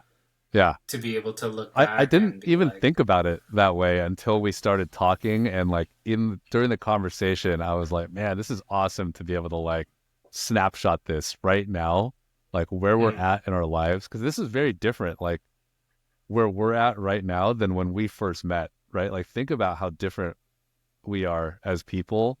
Like we don't even live in the same place. Like our families have grown. Like we are different place in our career, like we're thinking about health differently, and it's just like to be able to reflect not in a vacuum is really cool. So I think that's one thing.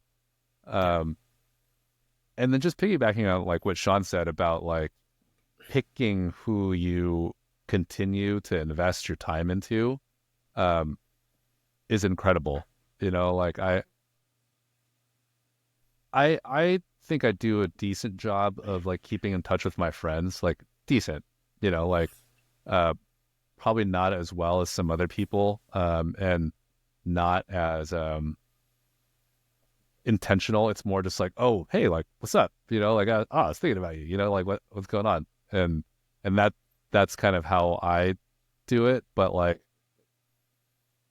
this is not an insignificant amount of time that we have just spent with one another. Sure. And then even before this, like for me, like prepping things and like noodling on stuff and like doing all that, like that is an investment. But like I honestly feel like these last 2 hours that we've had together were like, damn, why the fuck weren't we doing this like way longer? Like why did we just start this now? And so anyway, True. that was my takeaway from the conversation. So Yeah. Anyway, I appreciate you boys. Looking forward to doing this again next week.